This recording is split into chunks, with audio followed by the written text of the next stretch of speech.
Hello and welcome everyone to the Mangrove Forest Restoration and Management webinar with a focus on social and governance dimensions.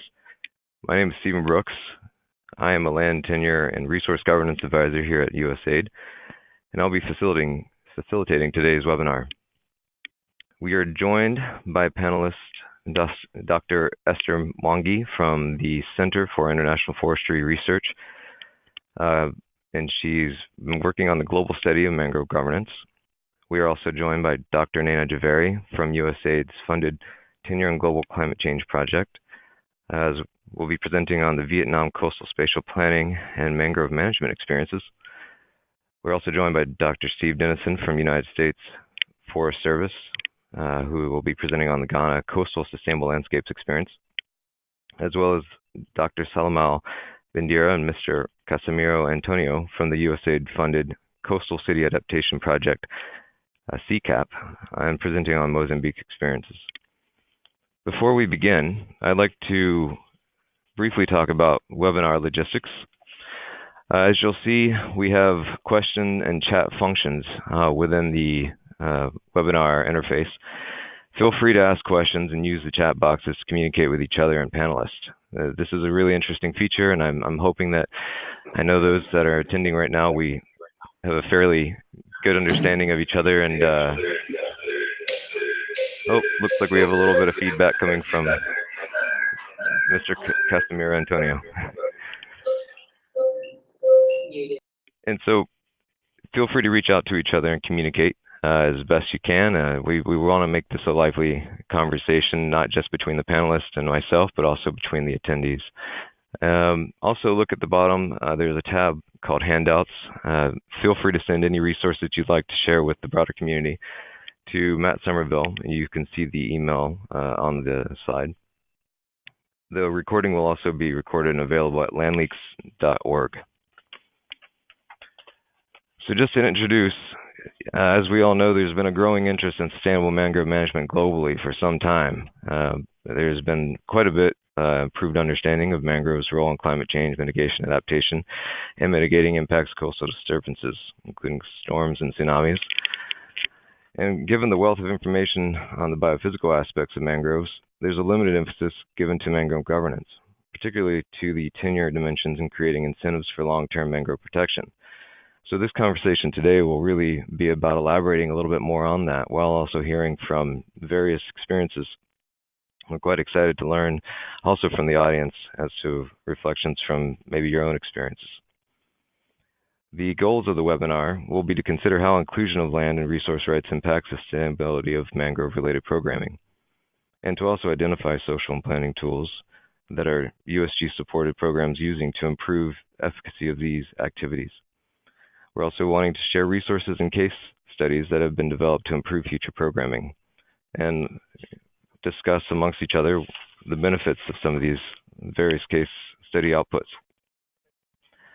And so moving on to our first panelist, presentation number 1, will be Dr. Esther Mwangi from the Center for International Forestry Research. Dr. Mwangi is a principal scientist at the Center for International Forestry Research. Her research is focused on understanding property rights and tenure issues, including the determinants of tenure security and insecurity. She has also been involved in identifying policy and practice options for securing the tenure rights of women as well as of local communities. Dr. Mwangi, welcome, and we're looking forward to your presentation.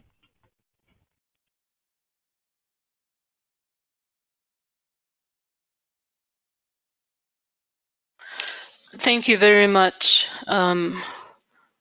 Stephen, for that introduction. Slide.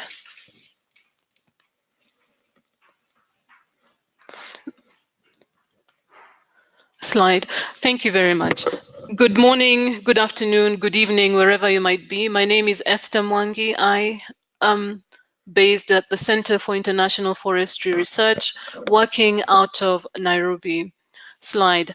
And today, I will share with you some of the work that we've been doing, trying to get a sense of how are mangroves governed and what are some of the insights for policy and practice that we might generate or that we generated from some of the work that we did. Slide. Slide, please. Next slide, please.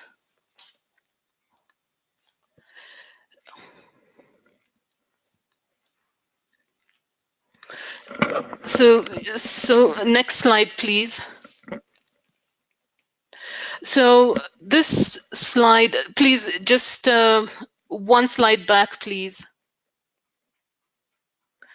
We know that mangroves are important for various reasons. We know, for example, there's a lot of work that has shown that mangroves are very important breeding habitats for fish, and therefore are important also for local livelihoods.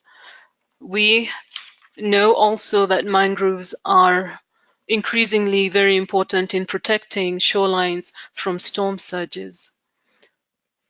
There is also evidence that shows that mangroves have great capacity for carbon sequestration and storage, perhaps even 10 times greater than upland tropical forests.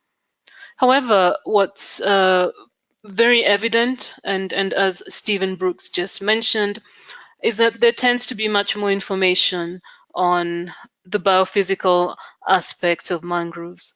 There's strong knowledge on the ecological dimension, for example, of planting mangroves, knowing their survival rates.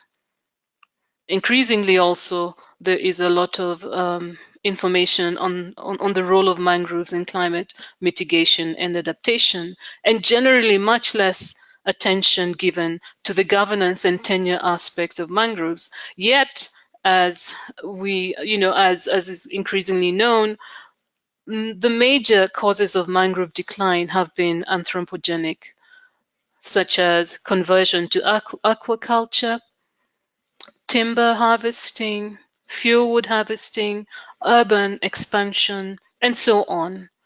And governance, or understanding governance, can help us better think through how to address drivers behind the decline of mangroves, or drivers that threaten mangrove health, or how to enhance rehabilitation and reforestation, or improving management practices, or even trying to think through what are some of the incentive schemes that could be instituted across levels and scales to enhance long-term planning. So there is a place for governance, yet it has not been fully explored. So what this work does, or what I'll share with you today, is a review that we did at the global level to try and get a sense of what are are there any general patterns around mangrove governance in the world that we can see? And we did this work between November 2015 to February 2016. We basically reviewed peer literature that has already been peer reviewed, although we added some gray literature sources from very specialized and target sources. And we restricted our review to the years between 2000 and 2016, and also restricted to the English language. And in the end, had a total of around 111 articles that we reviewed to try and get a sense of what are the main ways in which mangroves are governed, what kinds of legal and policy frameworks are used for mangrove governance, what are the local tenure systems and institutions that can be characterized in mangrove use and management and governance. Next slide, please. So what are some of the findings that we have? Let me take a step back a little and just to let you know that there are several products that came out of this work that we did. There is a report that's available in the handout section. There is a brief that's also available in the handout section. And then there's several case studies on Indonesia and Tanzania that are also available in the handout section. But I'll talk mostly about the global review, and maybe during the discussion, I can also bring in some examples from Tanzania and Indonesia. Next slide, please.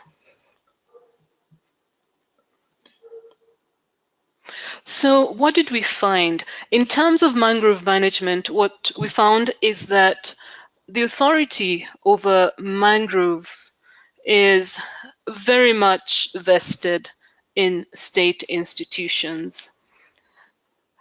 And mostly these state-led institutions pursue protection as a central objective. And within these state institutions, authority mostly falls on a single line agency, for example, forestry. And even within forestry, what we found is that mangroves occupy a rather marginal space with very few policies or regulations that are tailored to the unique needs and conditions of mangrove forests. But in certain cases, we also found that multiple ministries and national agencies have certain responsibilities for mangrove management. So, in certain cases, for example, in Indonesia, you'd find the Coastal Development Ministry, you'd find environment, and so on. I think up to 4 of those agencies having some kind of responsibility.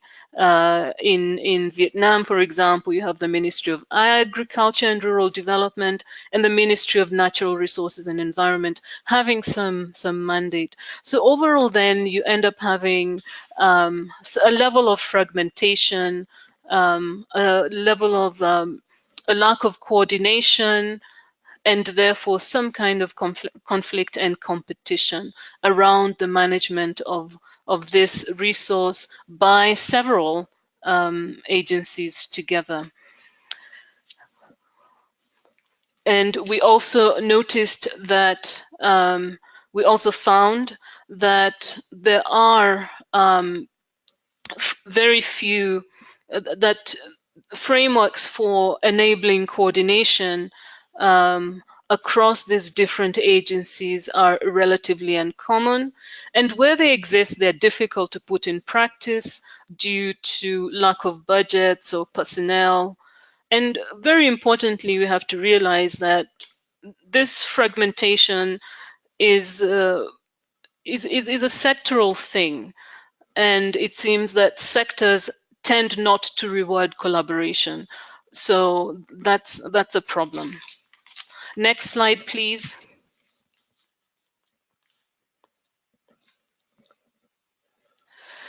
In terms of the legal and policy framework, I think what's what we should say is that there are none. There are no laws and policies. We could not find any that are specifically tailored to management requirements of mangroves. As I mentioned before, you'd find the laws and policies are actually in forestry or in environment or in coastal development, but there was none that was specifically tailored for mangrove management. And the other issue is that the enforcement of these laws is almost always constrained by inadequate personnel, inadequate capacities, and also a lack of budgets. Slide.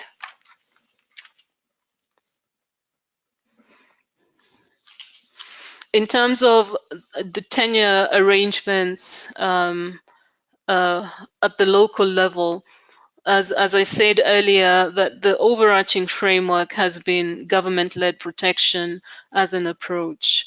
But this appears to be slowly transitioning away from protectionism. And there's increased, should we say, experimentation with different approaches that are increasingly getting more participatory and granting more rights to communities. And what we saw is that, especially in those situations where tenure and rights are accorded to communities, especially if they have full ownership of the resource or rights that are over longer duration, this appears to be much more effective in mangrove conservation. So for example, in Brazil, where they have extractive reserves in which control and ownership is conferred to and vested in local communities, many of these appear to be more effective at protecting the mangrove area than those that are, managed primarily through the federal government. We also found that co-management also does help moving towards better outcomes in terms of mangrove rehabilitation and management.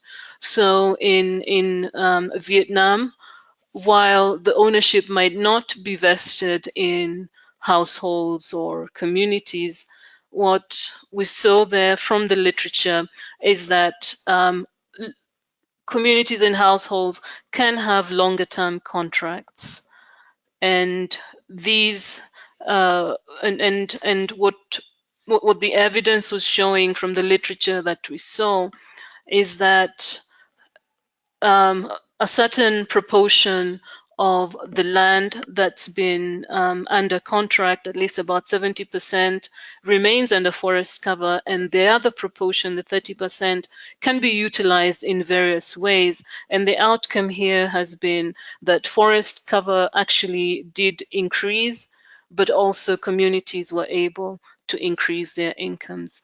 I think finally, the other tenural issue that we found is that customary rights, especially in coastal mangrove areas, tend not to be recognized or respected. And therefore, this leads to conditions of conflict and deteriorating mangrove condition. Slide.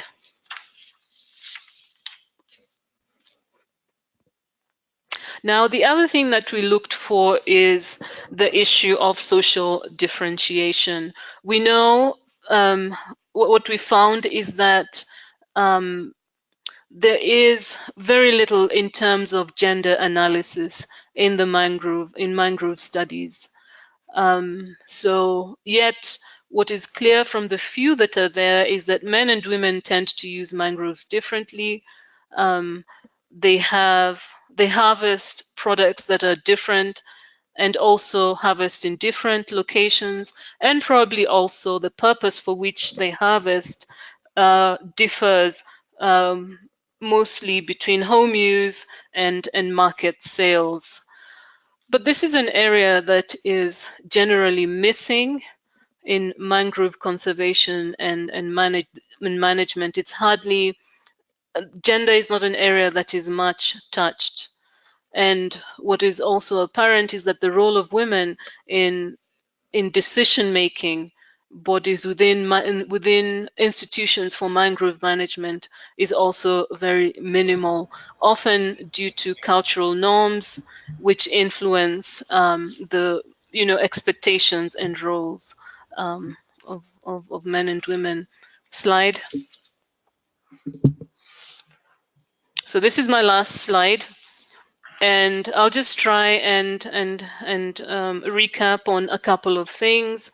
First of all, what was really very clear in the reviews is that there is, a lot management authorities mostly vested in states. But even though it is like that, there seems to be some kind of transition in which greater rights are being granted to lower level entities, including also households and communities. But we tend to see better outcomes for people and for mangroves where more rights within the bundle, or the more sticks within the bundle, are actually granted to communities, or even where you have much longer duration, even if it's contractual.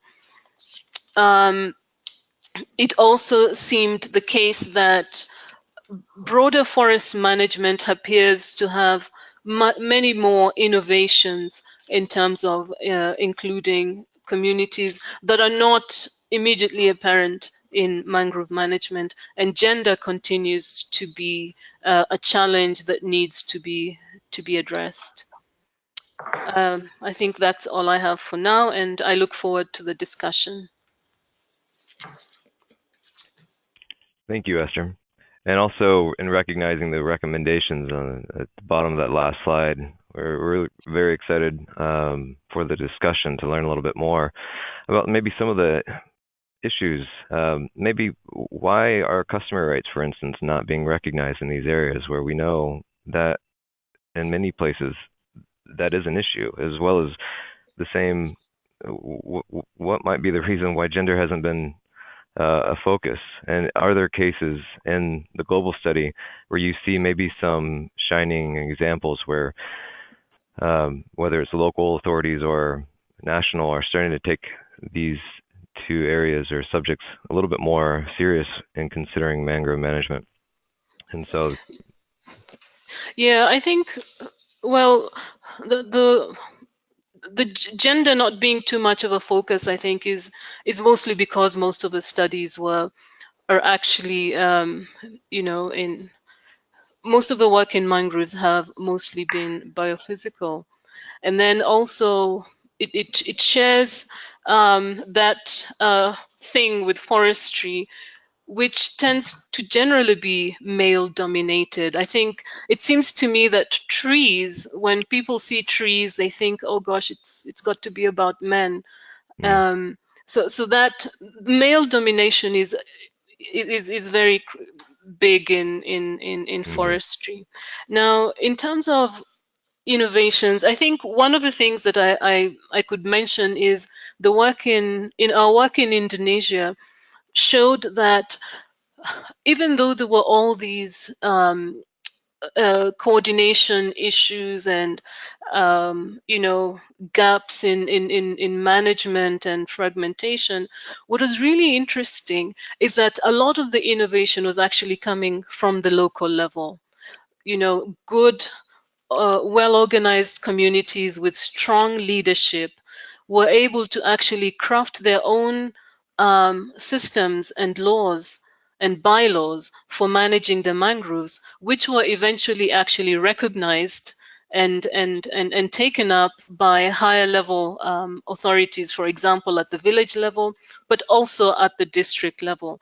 So there are places that are doing things that I think are innovative and that sort of help to substitute for the lack of strong and clear policy and law from above.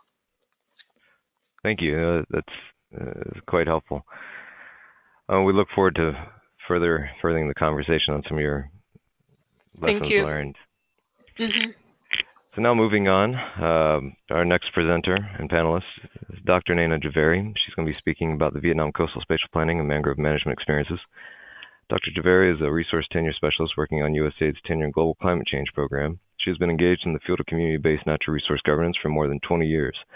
She has significant experience in the range of Asian countries, including China, India, Indonesia, Myanmar, Nepal, Vietnam, Philippines, and Laos.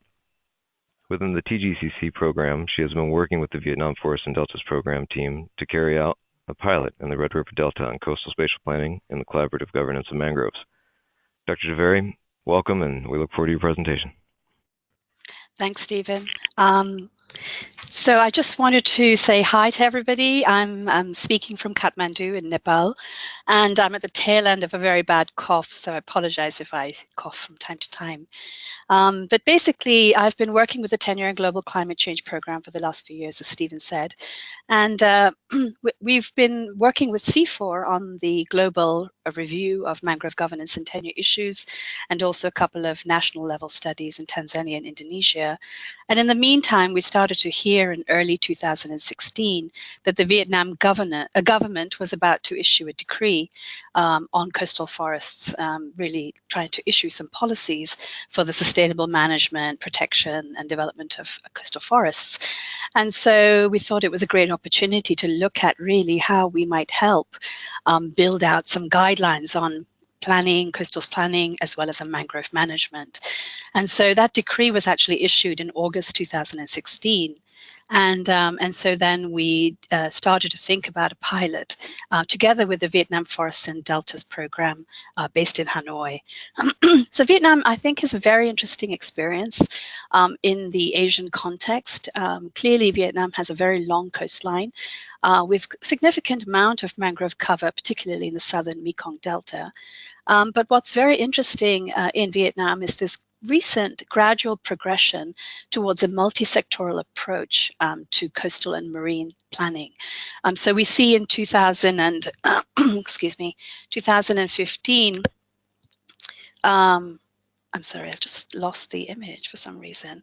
Anyway, in 2015, we have the Law on Sea and Island Natural Resources and Environment, which aim to build out a multi-sectoral approach to marine resource management, primarily because conservation interests and infrastructure development, port development, and so on interests were clashing in the Red River Delta, particularly in Quang Ninh and Haiphong municipality.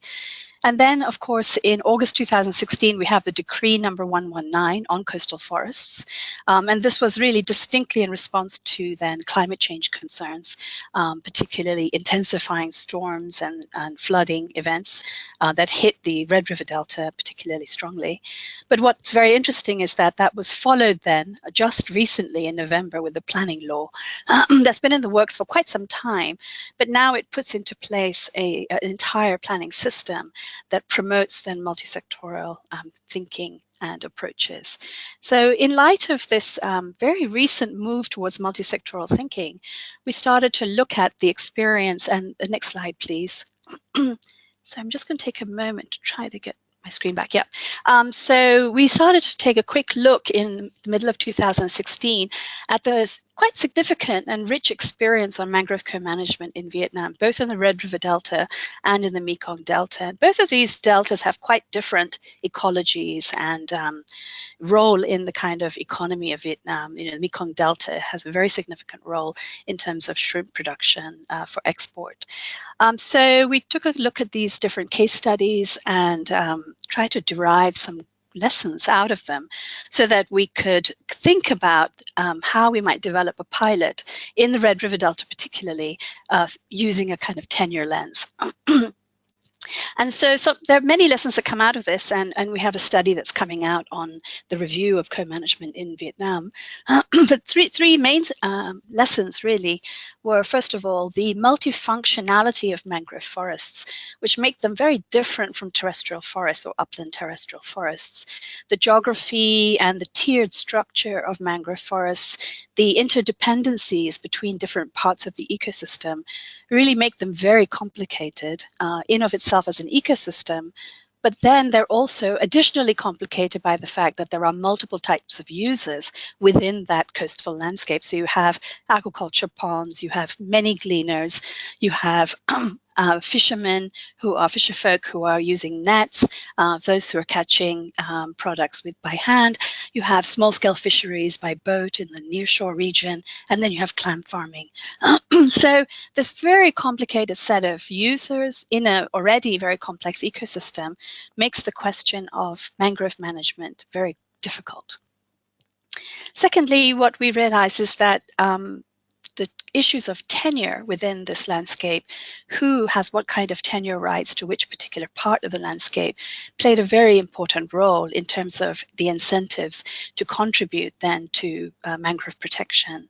So it became clear that really any kind of planning within this coastal landscape needed to be framed in a kind of tenure responsive fashion. And lastly then, when we looked at particularly some sites in the Mekong, such as in Soc Trang province, it became clear that just focusing on mangroves and their management was insufficient. Most of the villages in the area were interested in thinking about mangrove management in the context of planning for the entire coastal landscape. And they wanted to contribute their efforts towards that bigger picture and then think about mangroves within it, because just looking at mangroves was kind of a too piecemeal an approach. So managing mangroves needs to be embedded in participatory coastal spatial planning at the local level. Next slide, please.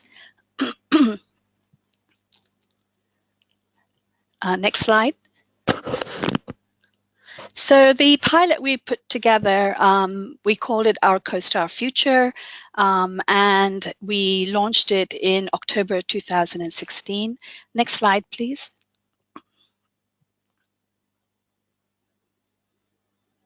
Next slide. Thanks. So we decided to carry out this project in a district in Haiphong municipality, which is in the Red River Delta. There are two major provinces in this area, Haiphong and Guangning. And Guangning has a much larger mangrove area. But Haiphong was very interesting because really certain parts of Haiphong municipality in the southern area had what we thought were very normal kind of coastal landscapes, rather than an intense clash between conservation interests and, let's say, port development. This was a kind of typical coastal landscape in which we had gleaners, small-scale fisheries, shrimp aquaculture, intensive and extensive systems, and so on. And particularly then, we were also interested in the fact that both Haiphong and Guangning had already experimented with marine spatial planning at the provincial level. Professor Nguyen Thu Hoi had been quite a leading figure in pushing this forward. I think Vietnam is one of the few countries in Asia which has really quite a bit of experience on marine spatial planning. So we thought that was a great broader framework within which then we could look at local level planning at the coastal in the coastal landscapes. And so when we zoomed in and looked at Tin Lang district in particular, what we realized there is that all three coastal communes had very different mangrove management approaches.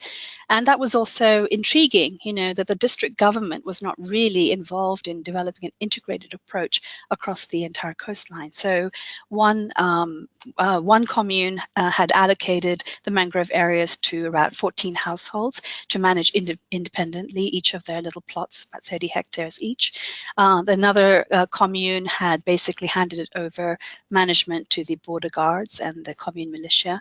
And the third one had also been working with the militia but wasn't very happy about it and was thinking of moving towards a community-based approach. So what was clear was that the district itself was very interested in an integrated approach. They wanted to see something that was cohesive and systematic across their entire landscape. And they wanted to think about that now in the context of this new decree 119 that was about to be rolled out. So we started this pilot, and so next slide, please. Next slide.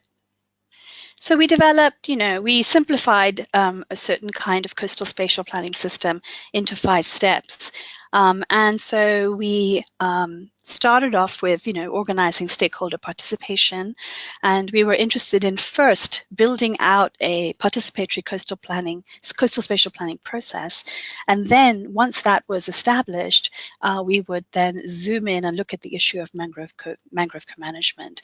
So step 1 was really organizing stakeholder participation. We worked with villages, commune members, district leaders, with Women's Union, with Vietnam Red Cross, Fatherland Front, whole range of mass organizations to engage their interest in this project. And I think there was a lot of interest because we had quite a substantial turnout at nearly all our workshops from the local members.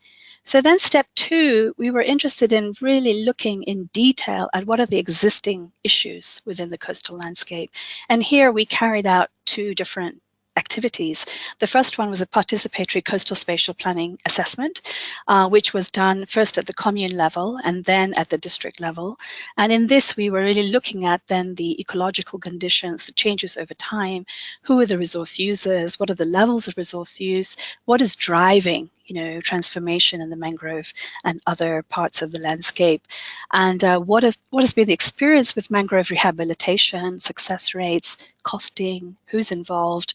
And then lastly, we ended that workshop with a paper-based participatory mapping exercise, just to start to put together in a geospatial sense the community's perception of how the coastal landscape is organized. And in this, we paid a lot of attention to tenure issues to identify then which areas are under what kind of tenure arrangements, who are the ultimate sort of owners of that land, and what kinds of contracts have been awarded. So once we carried out that assessment, we then moved into the second part of the step 2, which was probably one of the most interesting parts of the project, which was a participatory mapping exercise or an activity, in which we used mobile applications on laptop on oh my god, my brain, on tablets to basically collect data in a participatory fashion with the local government staff, with mass organization members, and with community members. And so we trained a whole group of data collectors to use these tablets and the GeoODK software. And we were interested in creating a whole set of maps that then fleshed out the picture in terms of land uses, history of mangrove rehabilitation, types of aquaculture systems, intensive, semi-intensive, extensive, and so on. We looked at the different contract holders, the duration of those contracts. We also were very interested in the gender dimension. So we looked at, for example, the number of temporary women workers on aquaculture operations and long-term women workers on aquaculture operations. We also mapped out sites of conflict and so on. So we built out really in a very short time frame an extensive set of maps, which I'm going to show you in a minute, a couple of them, that really provided a very detailed picture of the complexity of this very normal coastal landscape in the Red River Delta. And so once this data was collected, a coastal profile was prepared for each commune, and that was also integrated into a district coastal profile. And this became then the basis upon which the communities could then think about the future in terms of the coastal landscape. So step 3 then is on that aspect, which is to think about a vision up until the 2030 period, and then to develop alternative coastal spatial scenarios up to 2035, out of which one scenario was selected. And so communities came together to look at the data on economic forecasting, what were the sectoral plans from the government for this landscape, what were the climate change scenarios, and in the context of all these parameters, then certain kinds of visions and scenarios were built out. And that and then a final decision was made as to which scenario the community wanted to implement within their commune. And then a district level workshop was held to think about the scenario for the entire district. And that was then shared with the provincial level for kind of final discussion. So once a scenario was approved, so to speak, by the community and local stakeholders, we moved on to step 4, which was to really design the details of the implementation plan or the management plan, who was going to do what, over what time period, what kind of budget would be allocated across different sectors in order to realize then the plan that had been put together for the period up to 2025. So this really, the first 4 steps then sets up the kind of larger framework. And here the questions of tenure are really sort of front and center. You know, we're interested in looking at the role of tenure both as an obstacle, but also as a kind of gateway to resolving some of the issues of a more cohesive and sort of synergistic kind of plan for the landscape.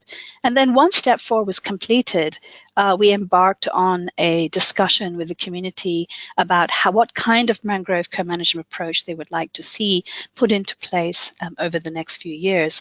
And this step 5, although it comes at the end of this entire exercise, in fact, the various components of that step began very early in the project, so that in February 2017, various people from the communes took a visit up to Dongrui commune in Guangning, which is a very interesting site on co-management, and also to Dalok commune in Tianhua province, which is also a very important care project on co-management.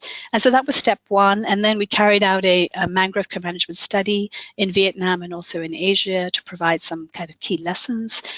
What are the challenges? And then the final step really took place towards the end of the project, where these lessons from the national level study in Asia were shared with the communities. We also had a workshop with the ministry to kind of get their thoughts on the findings. And then the Dien Lang district decided on a plan for co-management themselves. So this is the basic structure of the project. And next slide, please.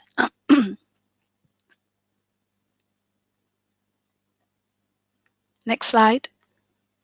Yes, I just wanted to share with you, I've, a fairly short time, but these are some of two of the maps really of the many. We've produced probably about 15 maps, some of which we've kind of collapsed into a sort of smaller number of maps. But you can see on the left side here then, this is a map that shows the condition of the mangrove forest within the 3 communes. So in the north, we have Vinh Quang commune, in the middle, Dien Hong, which has this very large aquaculture operation that was started by Viet Minh Company. And there you find very little mangroves. Most of them were destroyed for creating that aquaculture operation. And then the last commune to the south is Dong Hong. And so you can see in the sort of regular green, the mangroves that are above 2 meters tall. And then in the lighter green are the mangroves which are less than 2 meters tall. And then we've plotted out certain sites where rehabilitation is going to be taking place. So this gives us a very quick but very detailed picture then of what's really been going on. And we have other maps that show the specifics. In this map also you can see the dates where planting has taken place for specific areas. There were projects by the Japanese NGO Akman. There's been projects, by a number of donors, but Women's Union has been the one really who's been doing the actual planting work in this area. The map on the right then is a map that shows the contract duration and contract providers for the aquaculture ponds in this area. And so here you can tell very quickly that the duration of the contracts really varies considerably. There are many, many contracts which are of very short duration, 1 to 3 years, and very few contracts which are of long duration, and exceedingly few which are 50 years, which are red books, which really are no longer issued. So we see a kind of interesting mosaic of duration, but we also see that contracts are not all issued by one entity. Some contracts are issued by the Provincial People's Committee, some by District People's Committee, some by Commune People's Committee, some by an individual company such as Viet Minh, and then you have households who already had rights to those land and then can issue contracts as well. So we see already the challenge in front of us in terms of how to improve mangrove coverage in this area. If we wanted to, for example, convert some of the aquaculture operations in Dien Hong commune to mangroves, we have to confront the whole challenge of these contract holders. So here we have a clear picture as to really what that challenge is. What's very interesting is that as the process of discussing the future took place, it was clear that nearly all the community members were interested in seeing mangrove cover protected and expanded over time. So there was no conflict over really the question of mangrove conservation. The issue was more about dealing with the conflicts between different types of resource uses, between clam farming and small-scale fisheries, between then clam farming and net fisheries, and so on. So one of the major recommendations was to really clarify tenure rights across these different sub sort of uses to ensure minimal conflict. And so in that context, mangrove protection could proceed much more smoothly. There'd be less damage of mangrove seedlings that were planted if fisheries only moved in certain kind of pathways and so on. And then also there was interest in developing alternative livelihoods such as ecotourism in order to take pressure off the coastal landscape. And then I think lastly, the government, the district government has been very interested in clam farming, which is a lucrative operation. But from the point of view of the villagers, there's a lot of conflict between the clam farmers who are largely outsiders, who have temporary kind of pilot contracts at the moment, and the local users. So there's this issue that remains kind of unresolved at this point, but it's been recognized and it is part of the agenda in terms of conflict resolution and how to kind of find a balance between then income generation and mangrove conservation in the area. Next slide, please.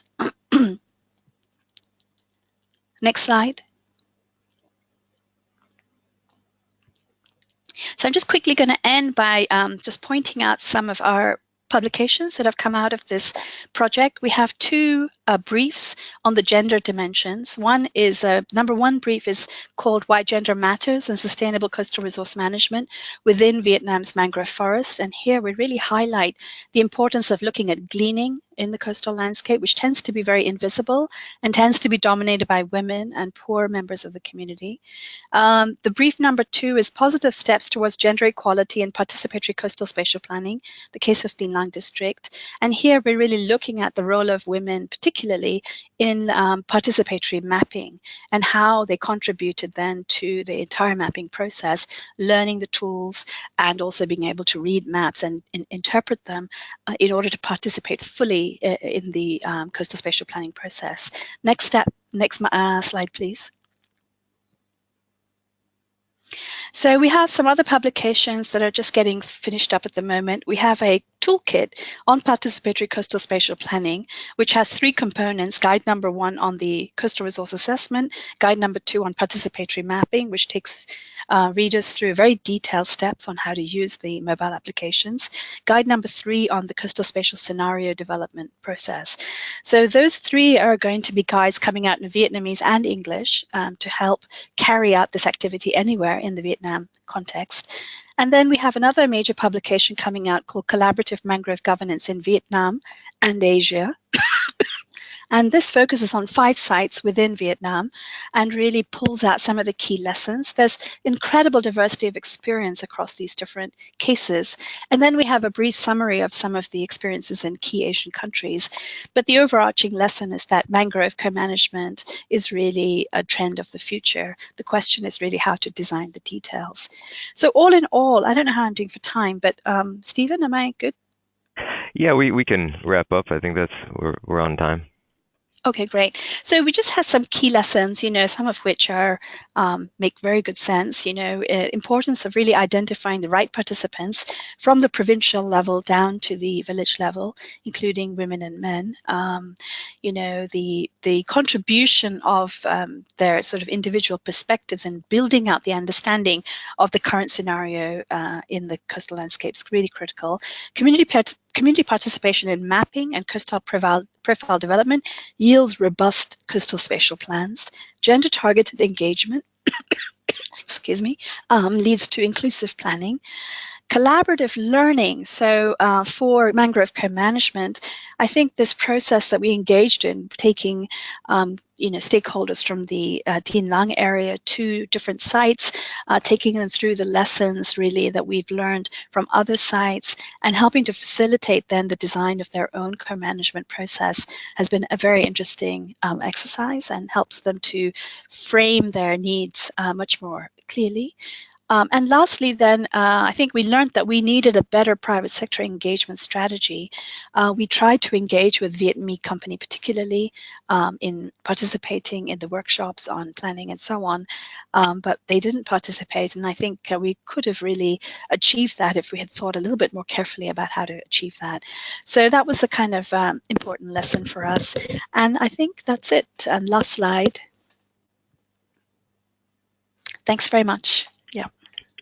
Thank you so much, Nina. That's very fascinating. I know that there's a running list of questions right now, so I encourage all the panelists to go to the questions tab and look at the questions and feel free to answer and address.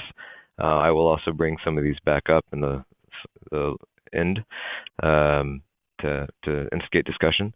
I think generally just understanding and being able to visualize these overlapping rights in this very complicated system is quite impressive, and it's something that we've seen elsewhere, but to also understand how you can visualize the contracts and some of the actual temporal elements of this is quite interesting. And I'd be curious to learn a little bit more about possible scaling and what are some of the issues that you're going to be facing when looking at scaling considerations in the landscape, south and north. But we can hold off on that until the end.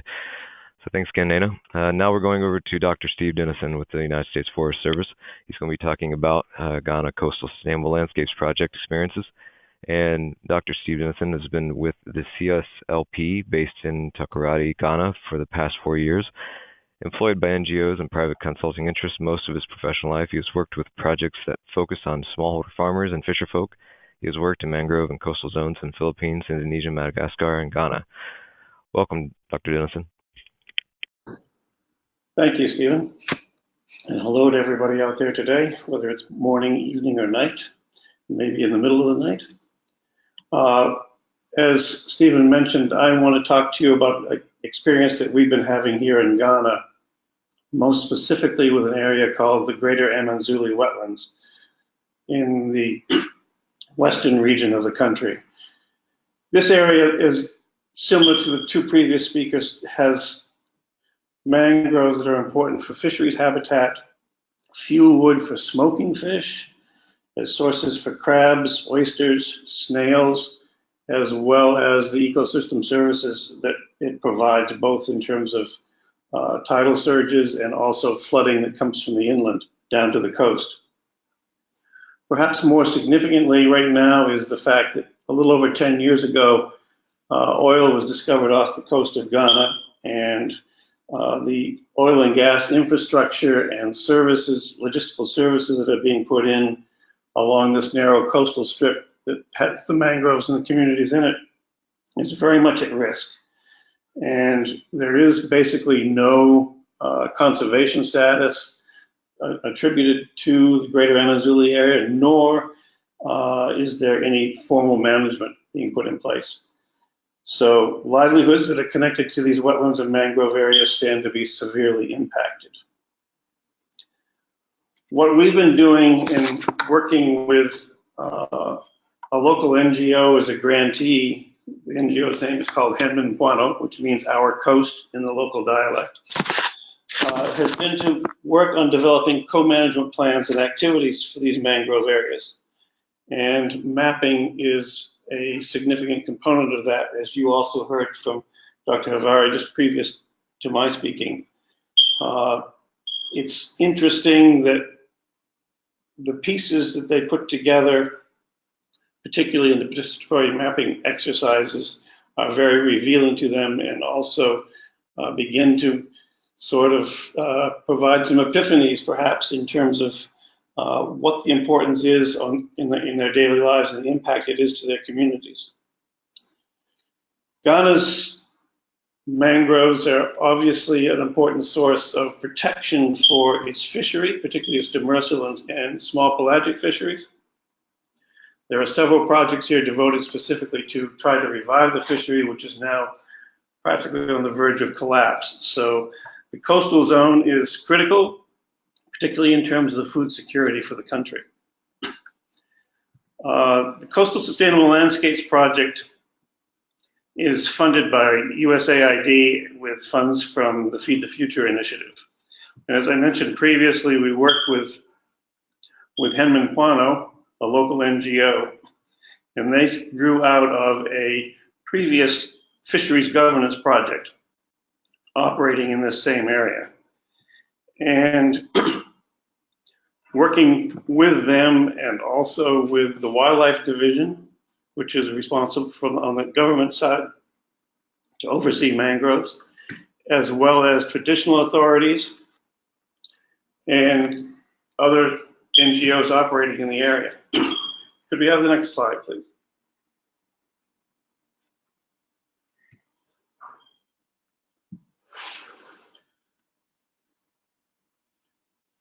As I said, we're working in the Western region. We're working primarily in 6 coastal districts, but focused very significantly on 2, Jomoro and Elembele. And we work with Handouts in 24 communities specifically to develop co-management governance structures, which are in the process of developing local management plans, activities, as well as overseeing regular monitoring and restoration efforts that go on. Next slide, please. Okay, and now you can see here the area in this is one of the things that we're perhaps focusing on fairly significantly is the fact that we need to have a good idea of what the resource base is here. And in this particular case, we've worked with each of these 24 communities to do community participation mapping efforts, first off, and then going in with them using GPS units to get actual data to develop land use and land cover. Because essentially, you can't manage what you haven't been able to measure, so you need to measure it before you can manage it. And as you can see here, there are different types of land use cover that appear on the maps. And the red are the degraded mangrove areas, and the speckled green is basically the intact mangroves. Next slide, please.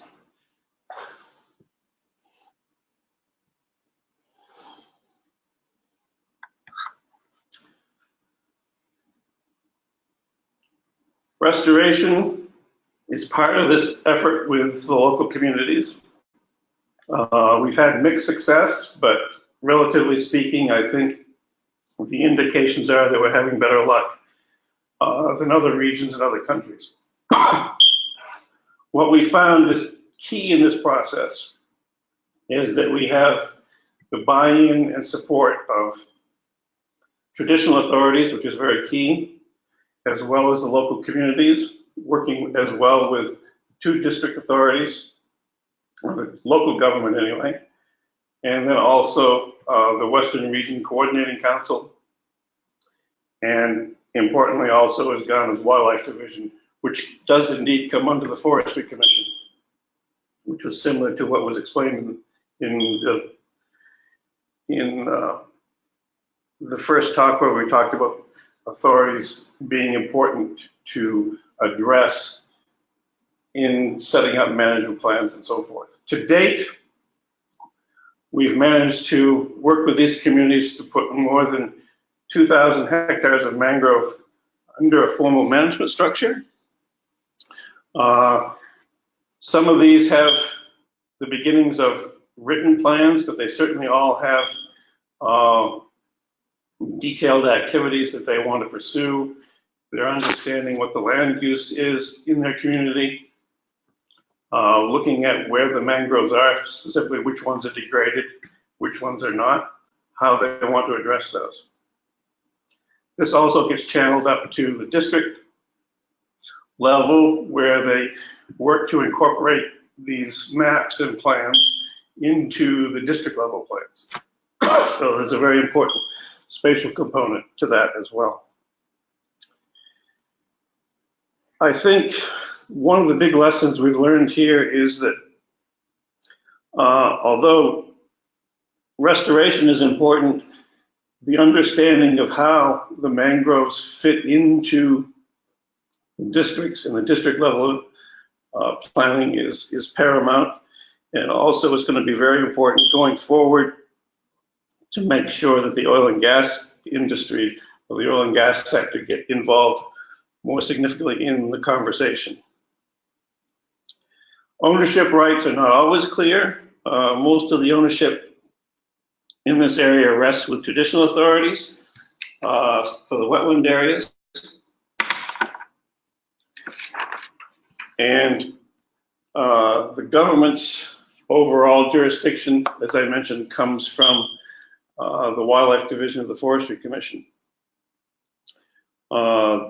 Interestingly, the Wildlife Division also is responsible for the forest reserve areas in the country, the national parks, etc.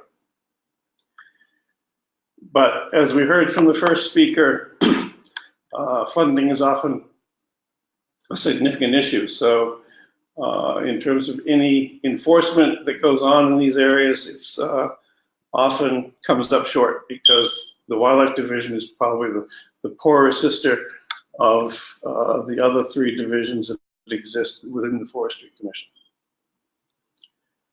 Community and traditional ownership rights are basically the rule, but with the oil and gas industry coming in, there are more and more pressures to change that ownership.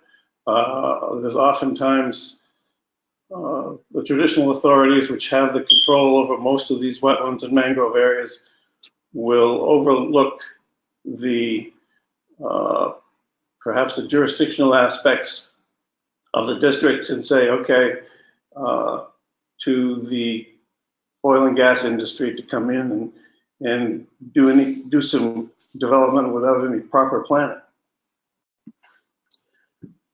The national governance for this forest type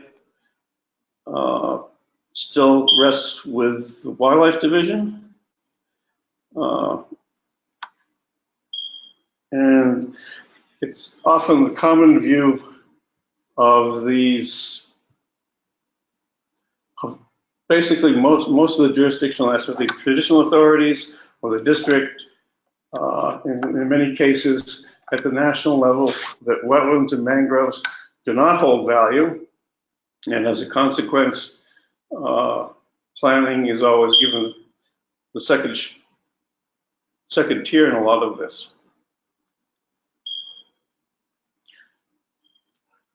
Historically, traditional authorities have adjudicated any conflicts, but today the community conservation committees, which are being formed with the support of Hedman Bono and the Wildlife Division and the local authorities, are gaining ground. They certainly work well with the traditional authorities at this point, and the traditional authorities do have respect for the governance changes that are coming with the co-management that comes from these community conservation committees. And next slide, please.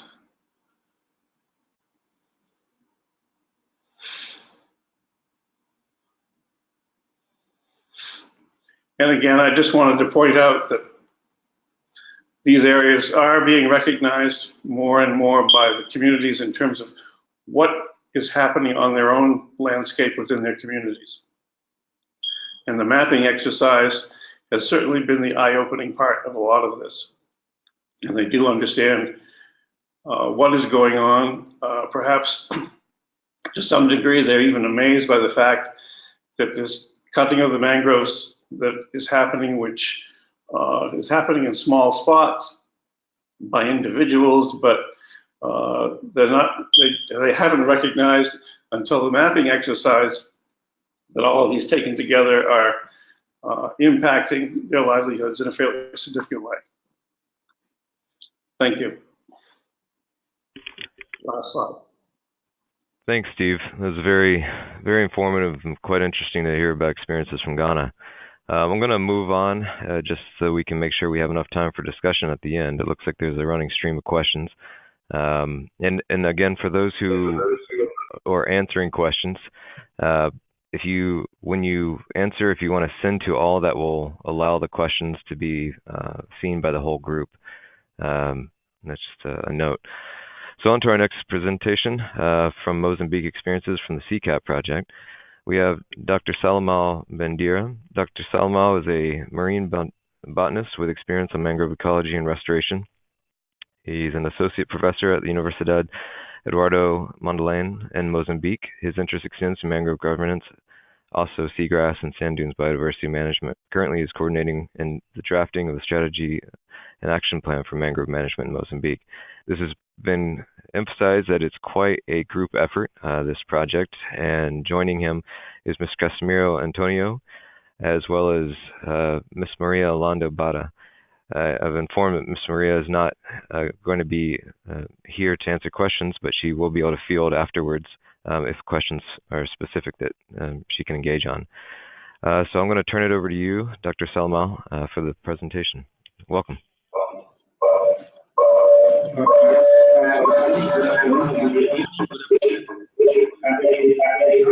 Oh, Dr. Salamal, I just wanted to, I think you might have a speaker on in the background that you have to turn off when you're talking. Sorry, there's an echo in the system right now. Okay, looks better now. Thank you. Oh, still, sorry, there's still a speaker on the background, so if I'm not sure if it's echoing on your end, but we're hearing a good bit of feedback. Okay. Hello. What about now? I'm going to talk on the behalf of this USAID Coastal Seeds Adaptation Program, which has been going on in central Mozambique for 5 years now. Okay, so in fact, I'll start by bringing the overview of the country and also the CCAP approach on mangrove restoration. Also will dwell on the some existing experience that we used in order to learn more about the activities. So Mozambique in the Eastern Africa attained one of the largest mangrove stands in that region and in Africa as a whole. Around 305,000 hectares. We have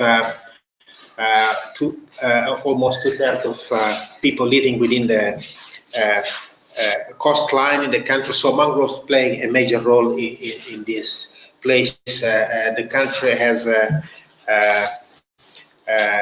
around 58 estuaries, and mangroves, most of them are continuous. As I said, this coastal city adaptation program, which has been going on for nearly 5 years, aim at improve the resilience to climate change impacts, as well as providing technical assistance to implement adaptation-related activities in the area. So, in fact, the focus of the presentation will be the central Mozambique in the Zambezi Delta, where basically following 4 steps within the program in the municipality of Quelimane, which is the northern arm of the Zambezi Delta, actually a sleeping arm of the Delta, which included 4 elements: literature review, consultation with the various stakeholders. There was a yes, and next slide. Okay, literature review, consultation, and also calculating how much was needed in terms of the restoration area, and also to determine the roles and abilities of the different stakeholders. We had, apart from the project, we had also the municipality authorities, the government authorities, and also the academia, the community members. Next slide, please. Can I have the next slide, please? Yes, thank you. The problem statement in the area is that Quelimane, although being unique, as I said, many towns in the country were built at the expense of mangroves historically, but in Quelimane is basically surrounded by mangroves, and a lot was deforested many years ago, especially related with salt ponds constructions, but there were also other activities like clearing for firewood, mainly. So the area, the municipality presented to the project over 100 hectares of areas to be forested. The dominant species were quite common in the region, like Avicenna marina, the Rhizophyra bucronata, and also Chilocarpus granatum. Can I have the next slide, please? How this initiative was started. First of all, we wanted to learn from existing initiatives in the country in terms of reforestation. There were several reforestation initiatives in the country, but I can point it out to quite 2 very successful. One of them was in the Limpopo, with the this is the southern Mozambique. This was a major flooding where half of the over 400 hectares of mangroves were destroyed due to flooding, especially the drowning of the mangroves for 45 days. And then there was also all these initiatives where the local body, which was recently created by the environment, they, together with several supports from the government and NGOs and donors, they started all the process of building a nursery, etc. So this has been seen as a good memory, and quite a lot of people were drawn from that experience in order to understand better for this new area in the Quelimane. Can I have the next slide? Okay. Yes. We had three phases basically. We had three phases in Kiliman. The first phase,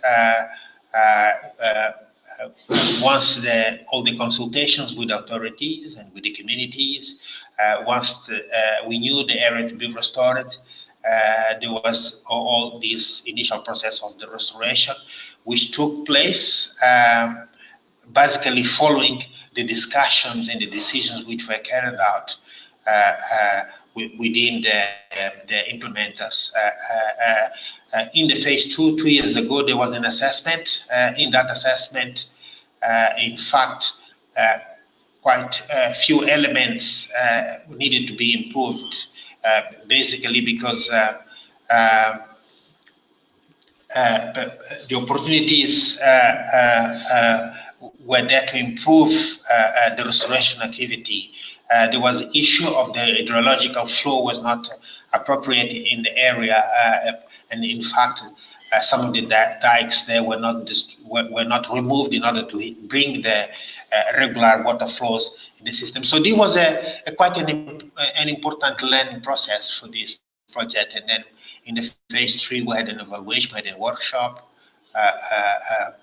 We draw people from other parts of the region, from Maputo, the capital, and also from other parts, namely US. So within phase 3, come back then. Next one. Next slide, please. Thank you. So as you can see, there was the workshop made clear recommendations on how to proceed. So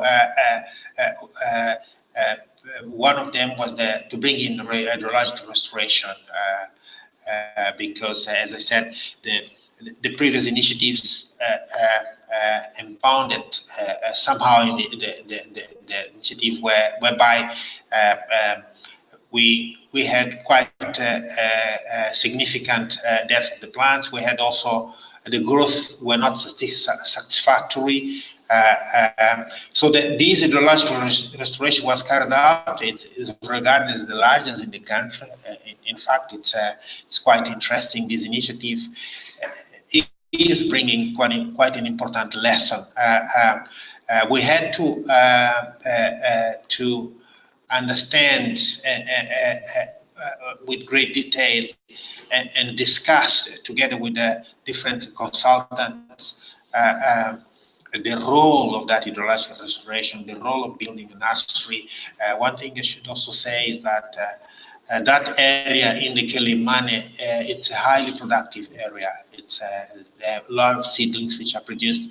So when they start with this hydrological restoration, which started recently, more or less 2 years ago, these had yielded, in fact, it started last year, a lot of seedlings. It coincided with a period of high production of the seedlings, and quite a number of that white mangrove of Sena Marina came and settled. So this exercise, the first exercise, which took 2 years, has managed to restore to 22 hectares. But this recent activity, which in fact we did not yet measure the growth rate of the seedlings down there, but it's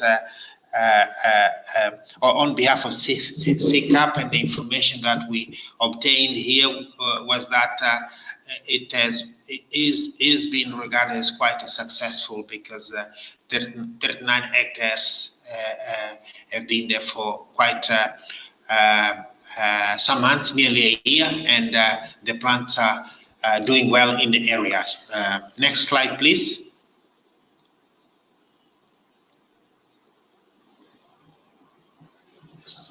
Next slide. Yes, you can see here in the you can see on the right picture on the bottom is the mapping for the restoration. The methodology involved appropriate theodolites and opening. We had to bring the geographer down there. But there was an element also of the community-based natural resource management, which had to be beefed up in the way. In the beginning, there was a lot in terms of communicating with the communities. We had an officer down there who had to communicate on a regular basis with them. But for this activity, they had more in terms of bringing bringing different groups from the surrounding village to undertake these activities. One thing interesting is that there was a rewarding process in the way for the communities and also for the local CBO, which is regarded as one of the best CBO in the country, ANAMA, because they have been doing this activity for quite a long time. They also had Kilimani. Let me tell you also another characteristic of the area. The tides are very high in this place. It can reach nearly 7 meters. So they've had experience of having creeks that grow quite a lot, and in some places also using local means in order to restore them. So this NGO is quite an important arm for the municipality there as an implementer of some of the issues related to mangrove restoration, as well as quell in one case of having devastation of the areas due to tides. One thing interesting also is that there's a new university down there, and they have been in hand with the SICAP USAID in this initiative. They have been providing support in the nursery development, as well as this university is now looking into making it more stronger, the element of mangrove teaching in the area. They have produced quite a lot of, quite a number of awareness documents. One of the documents here, in fact, it is analysis of the cost of the restoration, which is quite interesting. This is quite important at this particular moment, where we are also involved in drafting the management plan for the mangroves, just to try to understand how much it costs. And of course, the restoration per se is an important aim. However, it's also very important to understand the root cause analysis of mangrove degradation, and make sure that the restoration is taking place in those areas whereby we make sure that some of those anthropogenic issues are quelled. Next slide, please.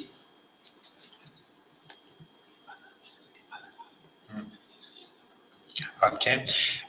Let me just almost towards finishing, bringing some of the lesson in a broader scale, moving away a little bit, and combining these with the experience from Kilimani. One thing, that just a few elements, using local language to facilitate communication. This was seen as extremely important for communities. Also, this political buy-in of the restoration process, involving the different community members, leaders in the various stages of the restoration process. So it's very crucial, this element. The community organized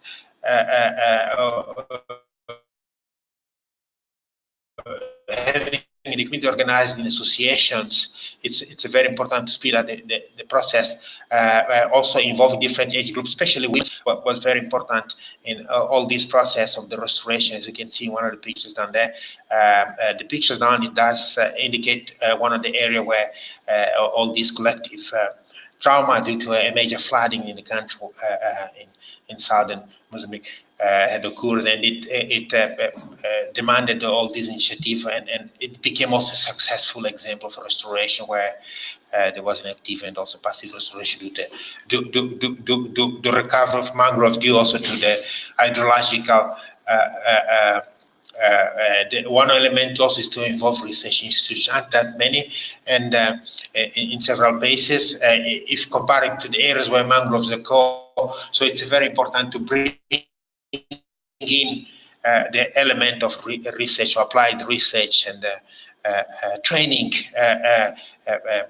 for these areas. Next one, please. Next one, please. Aspects to be improved.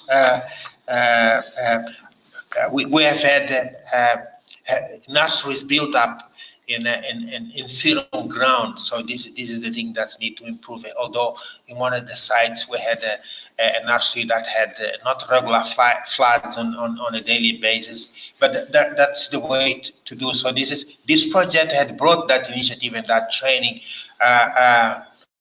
Of course, the issue of planning of hydrological restoration is very important. It was in the Kilimani, we had the municipality was quite interesting to the project, and brought quite an alliance with the municipality, with a local community-based organization called ANAMA, as well as with the community members. This was a very crucial. This was very crucial in the Kilimani, but it's seen as something that needs to be improved in other areas as well. Can we move to the next one? I think I did end my presentation. Thank you very much. Thank you, and I know how these things go. We always have, there's just so much information to share, and we really appreciate all the presenters providing what they can in this time. I know we technically only have 8 more minutes for a discussion, which is not a lot, and so we'll see what we can do. It looks like it could extend a little bit, but we very much appreciate those who have stayed on this long. It looks like we still have around 190 people listening in, which is amazing, and it shows the significance and importance of these issues. So thanks again to the panelists. I'd like to start off with thinking about, a lot of what's been presented today is around restoration and management efforts that are project-based. And thinking about that in terms of going forward, one of the questions is how do we, what are the constraints, and how do we enhance the sustainability of these efforts and encourage community buy-in years after the project has initially started, or even after it's ended? And the constraints that have been raised so far within the governance and tenure realm, what elements really do you see are key pieces going forward that need to be considered, again, after maybe your participation in these projects has ended? And what do you see has already been started? And if you can speak to that, it'd be really great. And maybe we could just go by the order of presenters, starting with Esther.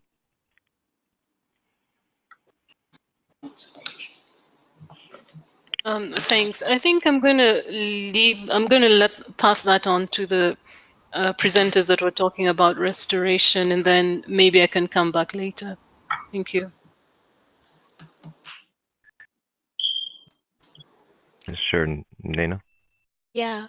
When we looked at the various mangrove co-management initiatives across the coastline, two things that really stood out, because in nearly all cases there was a fear that once the donor project ended, then the project would also die for both mangrove protection and planting and the broader kind of management of the landscape.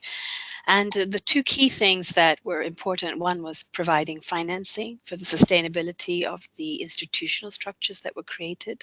And since the donors had been, financing that part of the activity over the length of the project, there was no move, towards the end of the project to identify government sources or alternative sources through payment for ecosystem services or, other channels. And so that's one of the main reasons the projects died. And one of the lessons out of the study has been that the government really needs to think carefully about that dimension. And the second thing was the legal standing of the regulations that were created to manage the mangroves. A lot of effort was put into designing detailed rules and monitoring and patrolling. But then if those regulations were created in a sort of ad hoc fashion, so to speak, that they were not embedded with some formally recognized legal structure, then they also did not really have any kind of longevity. So, for example, in Dongroi commune in Guangning province, the local regulations were embedded within an existing structure called the Village Convention, which is recognized by the government. And there the project continued after the donor funding ended. But in Dalok, there was no such opportunity, and even in Sokchang province, and therefore really those arrangements that were piloted then really had no chance to survive. So these are the two things that came out from our study. Yeah. Great. Steve? Just briefly, yeah, I would certainly agree with Dr. Havari about the fact that you need a good mix of solid legal things which you can turn to and rely on, but you also need the continued buy-in and communication between community members, and in our case, traditional authorities, who play a key role in managing the whole landscape. And that needs to be continued by the community. And if they've got the buy-in to do the management, then I think that communication will continue. And you've also got to have that at the district level too, which in Ghana is probably the weakest link at this point.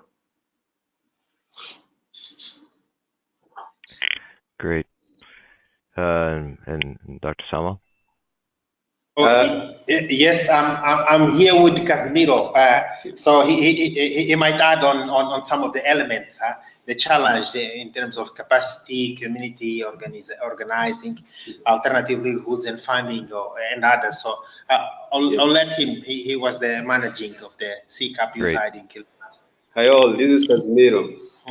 I was just wanted to reflect a little bit on the challenge that we've been experiencing by implementing this project. One of them is that there is a competing priority between community livelihood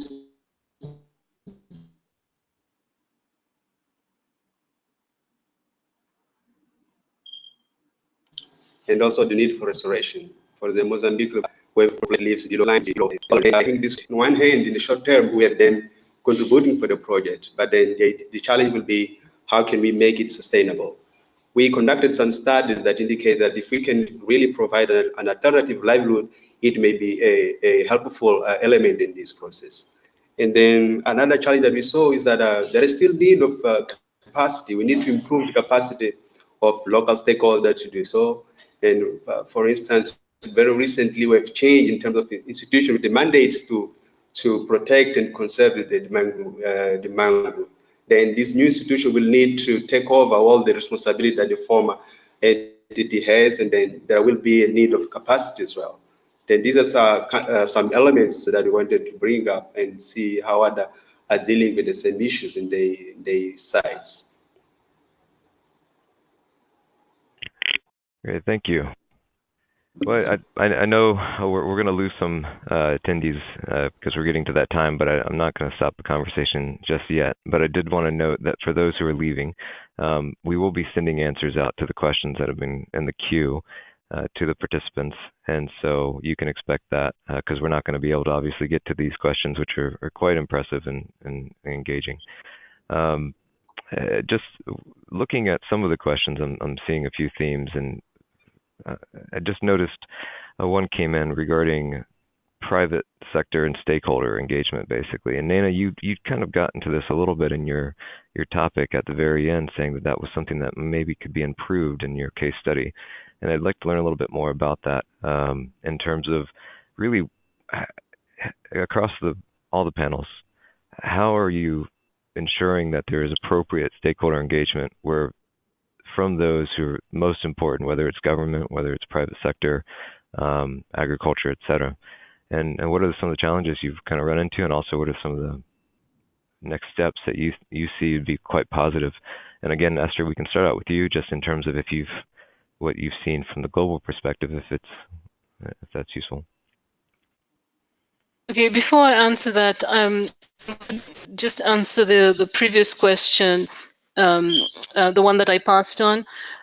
And, you know, I do think that the issue about livelihoods that Salomao talked about is really critical, because what do people do for livelihoods as they wait for these mangroves to grow? I think the other thing also is that there have to be very clear benefits and payoffs to working, to investing the effort in restoring and rehabilitating, you know, the mangrove, rehabilitating mangroves. Now, in terms of multi-stakeholder engagement, I think that is clearly a needed thing. But the question is how do you do that, and how do you keep stakeholders interested in engaging with each other to solve a problem? I think that remains a difficult question. In the work that we do, there are different things that we've been able to do, not in the realm of mangroves, but in the forestry sector. For example, one of the things that we noticed is very critical is being able to actually bring them together and have them discuss and do some participatory analysis jointly regarding what their vision is, and coming together with an action plan that they can actually you know, what do you say, that they can actually do together. Because one of the things that you notice is very quickly people come in and say, oh, you're going to do this, oh, you're going to do that. So the question of buy-in and ownership is actually very critical to stakeholder engagement. Great, thank you. Nena? Yes, I think in our case, it was very interesting that the major company operating in the area was Viet Mi, who had been awarded this large area for aquaculture production in Dien Hong Commune.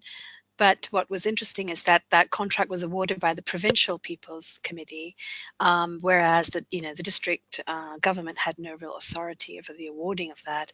And so when it came time to thinking about engaging Viet Mi, it was very hard, because the relationship between Viet Mi was primarily with the Provincial People's Committee, who were not really working in the area directly. And so we realized that our project was relatively short. But if it was a bit longer, it would have been very nice to have spent a bit more time engaging with the Provincial People's Committee and DARD at that level, and DONRE, to try to work with Viet Mi more specifically. I think Viet Mi basically felt that it had no obligations to the local communities, in terms of its contract terms. And so that's where the contract and tenure dimension becomes so interesting, whereas many of the other contracts surrounding the Viet Mi area were with the district government or the Commune People's Committee. So, it's a lesson. And in this particular case, this is the history. But in other areas in the south, in Mekong, I think there are specific decisions and decrees that have been issued by the government on the amount of mangrove cover that should be maintained on aquaculture operations, the 70-30 rule. And there, these are production forests as opposed to the protection forests that exist in the Red River Delta. And so in that case, then there is a regulatory condition that, sort of has to be followed by all the aquaculture operators, and so it really depends on the context and the kind of forest that you're working in. In Vietnam, there are 3 kinds of classifications for coastal forest: protection forest, special use forest, which is for conservation, and then production forest. And each of them have very different kind of regulatory modalities. So, I mean, just sort of broadly speaking, I think the engagement with the private sector really depends on the kind of forest that you're working with. Yeah. Thank you. And Dr. Dennison? Are we still talking about the private participation, or are we talking about stakeholder, multi-stakeholder engagement was the kind of question, and trying to understand what are the best approaches going forward to ensure that we have the right folks engaging within and building trust, to ensure that these processes won't die out. I think we have to understand from each of the stakeholders or the participants or the community members or the private sector players or the government players, what are the key incentives for each of these groups in order to participate and to carry things on forward, particularly in terms of a co-management type of activity for the mangroves. And that's difficult, just because sometimes the players are stronger. I mean, like a government institution oftentimes holds more sway over an area than, say, 1 or 2 communities within that area. And it's important to make sure that the dialogue is there. I don't know who ensures that. I mean, the donors can certainly play a role, but I think the communities themselves, particularly if they can articulate together the importance of the resource to people who are making decisions about, broader decisions about land use in a district or a commune or whatever it is, then we need to key in on that. I've seen situations here in Ghana where a private interest will come in and tell a traditional authority person that we want to use this land for X, Y, and Z, and the spatial planner in the district gets word of it and says, wait a minute, you can't do that because of the legal aspects that are associated with that. And pretty soon the private sector is calling up the presidency and saying, wait a minute, I'm being blocked here. And the presidency calls back down to the spatial planner and says, you're cutting development of your region short. So there's conflict all the way along the line, but there has to be a good understanding of what the incentives are for each of these players going forward. That's an important point. Dr. Salamo?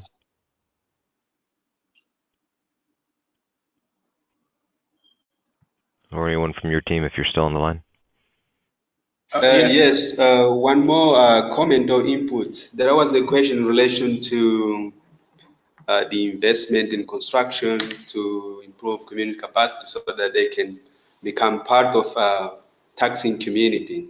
In fact, for us in Kilimani, in those areas that we initiated mangrove restoration, there are community nearby,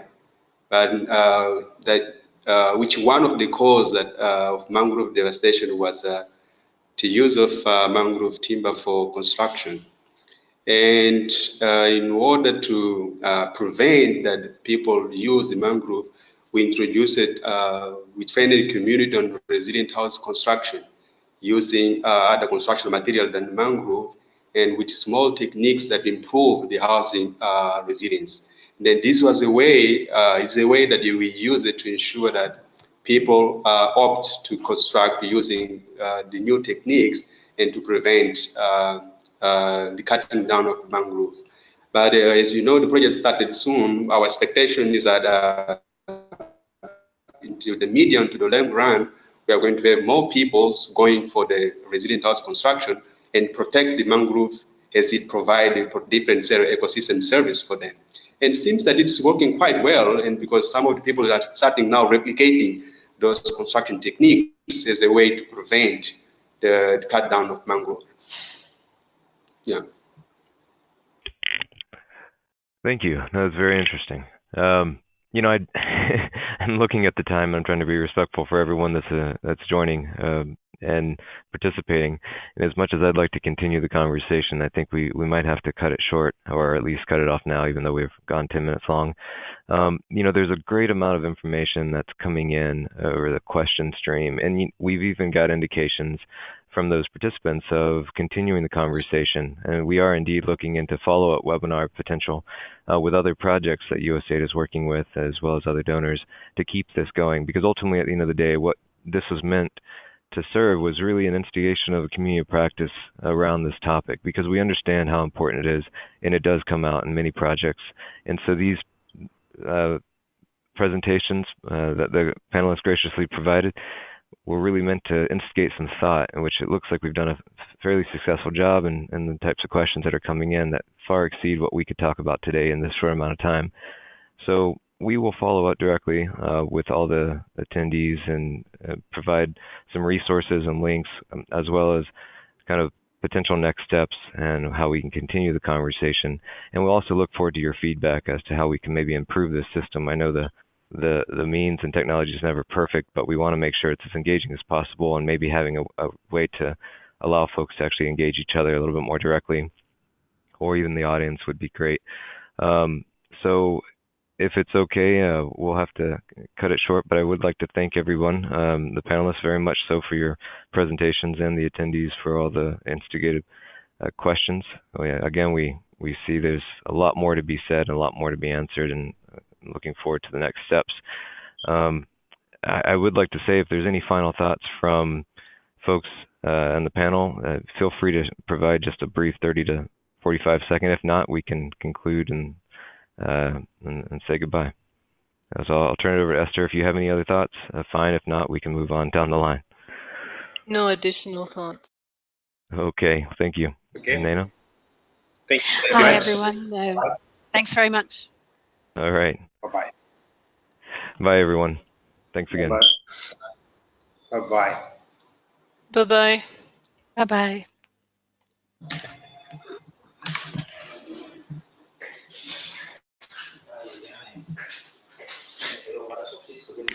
Bye-bye.